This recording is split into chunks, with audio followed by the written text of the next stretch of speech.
2023 a été une année charnière pour l'itinérance.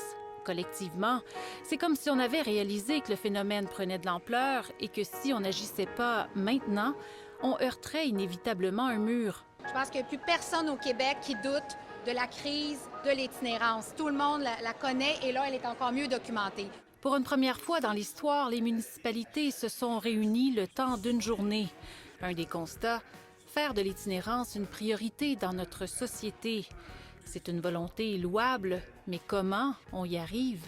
Bonjour, je m'appelle Sébastien Laberge, je suis directeur général du Centre communautaire Partage Saint-François. Pour celui qui est à la tête du Partage Saint-François depuis 2014, une des solutions, ne pas rendre la rue trop confortable.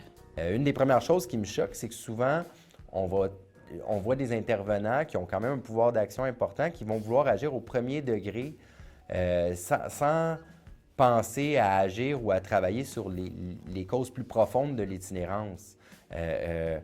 Techniquement, je vais te donner un exemple. Il y a des gens qui disaient un campement, s'ils sont là, on devrait leur amener l'eau courante, des toilettes, de l'électricité, de l'Internet, de la nourriture, puis tout le kit. Puis ce serait de se dire que notre solution à l'itinérance, c'est la création de bidonvilles au Québec. Moi ça me fait flipper un peu là, de penser que c'est ça qu'on a de mieux à offrir. Ça fait juste mettre en évidence que notre système n'est pas apte à bien s'occuper de ces gens-là. Pourtant, selon une étude de l'Union des municipalités du Québec, une personne en situation d'itinérance coûte 73 000 $ chaque année à l'État. Si rien n'est fait, 450 millions de dollars auront été dépensés par les municipalités d'ici 2027. On a besoin de questionnement au Québec sur notre vision plus globale de l'itinérance. Donc, une des premières choses qu'il va falloir qu'on se questionne, c'est jusqu'où on peut laisser des gens s'autodétruire. Et c'est très lourd, qu'est-ce que je dis, parce que on parle de la liberté des gens. Moi, je ne pense pas qu'il faut interner les gens dans des instituts, c'est pas du tout là que je veux aller.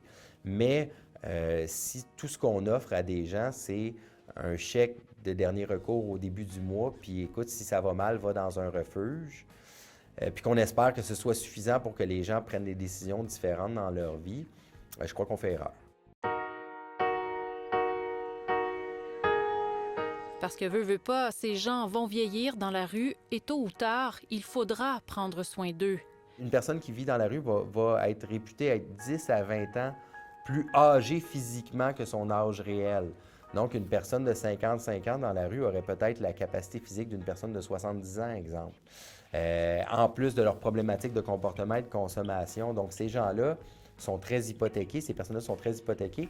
Et puis là, si on veut prendre soin d'eux autres, on a de la difficulté à les placer dans des RPA conventionnels parce que, quand tu as une vie de problématiques de comportement et d'abus, c'est pas demain matin que tu vas devenir sobre et une personne qui cohabite bien avec tes colocataires. Donc, ça prend des milieux, des ressources pour les personnes aînées, mais qui ont ce type de problématique-là. Qui sait, ce sera peut-être la prochaine mission du Partage Saint-François.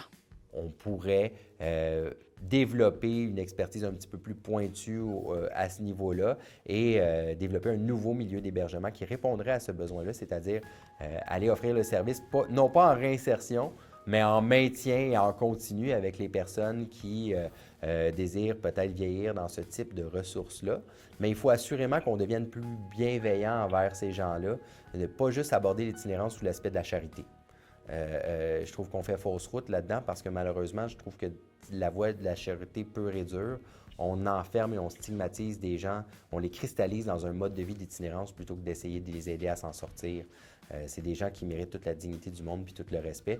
Puis quand on respecte réellement quelqu'un, on ne la traite pas comme une personne à qui on fait juste donner des choses pour la nourrir. C'est quelqu'un qu'on veut élever avec nous. Je trouve que c'est ça le respect. Puis je trouve qu'il manque un petit peu de ça dans notre traitement de l'itinérance au Québec.